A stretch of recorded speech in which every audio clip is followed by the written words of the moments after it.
ఎక్కడో అట్టడుగున 24వ స్థానంలో ఉన్న మన పంచాయతీరాజ్ శాఖని ఇవాళ భారతదేశంలోనే నెంబర్ 1 స్థానంలో నిలిచింది. సుస్థిరమైన అభివృద్ధి, సుపరిపాలన, పారదర్శకత వంటి విషయాలలో కేంద్ర ప్రభుత్వం ఆంధ్ర రాష్ట్రం నుంచి 4 పంచాయతీ గ్రామాలను ఎన్నిక చేసి జాతీయ పురస్కారాలను అందించి గౌరవించిందనమాట. అయితే ఇదేదో రాత్రికి రాత్రే జరిగిపోయినటువంటి విషయం అయితే కాదు. ఎవరో రికమెండ్ చేస్తే వచ్చేటటువంటిది అసలే కాదు. దీనికి కారణం గత సంవత్సర కాలంగా డిప్యూటీ సీఎంగా పనిచేస్తున్నటువంటి మన పవన్ కళ్యాణ్ గారు, పంచాయతీరాజ్ శాఖ మంత్రిగా పనిచేస్తున్న మన పవన్ కళ్యాణ్ గారు, ఆయన యొక్క ప్రతిభ, ఆయన నిజాయితీయే దీనికి కారణం అని మనం చెప్పుకోవచ్చు.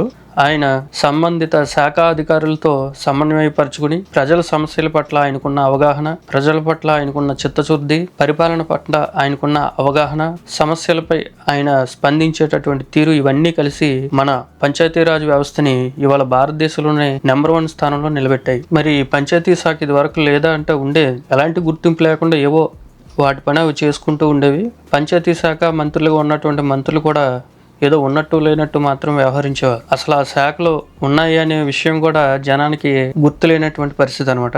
ఎందుకంటే ఆ శాఖల మంత్రులుగా పనిచేసినటువంటి పూర్వపు మంత్రులు ఎవరు కూడా ఆయా శాఖలపై పూర్తి పట్టు సాధించిన వ్యక్తులు ఎవరు పూర్వం లేరు. ఎంతసేపు డబ్బులు దండుకోవడమే కానీ ప్రజా సమస్యలపై కానీ ప్రజా పరిపాలనపై కానీ ఎలాంటి శ్రద్ధ కనబరచకుండా ఎంతసేపు కాంట్రాక్టులు దండుకోవడంగానే ఉండిపోయేది ఇదివరకట్లో పరిపాలన. దీనికి ఒకంత కారణం ప్రజలు కూడా అయ్యుండొచ్చండి. మా నాయకుడు, మా పార్టీ అని చూడటమే కానీ మా గ్రామ పంచాయతీ, మా ఊరు అనే ఆలోచన ప్రజల్లో లేకుండా పోయింది. ప్రజలు ఎంతసేపు మా పార్టీ అనే ఆలోచించడమే కానీ మా గ్రామ పరిస్థితి ఏంటి, మా గ్రామానికి ఉన్న సమస్యలు ఏంటి, మా గ్రామ పంచాయతీలో ఏం జరుగుతుంది అనే ఆలోచన ఎవరికీ లేదు. పవన్ కళ్యాణ్ గారి సేవాభావం, ప్రజల పట్ల, ప్రజల సమస్యల పట్ల ఆయనకు ఉన్నటువంటి అంకిత భావం, ప్రజలే సర్వస్వంగా భావించే తత్వం కారణంగా ప్రజలు అడిగినా అడగకపోయినా గ్రామ స్థాయిలో ఉన్న సమస్యలను గుర్తించి వాటిని పరిష్కరించడంలో పవన్ కళ్యాణ్ గారు సక్సెస్ అయ్యారు.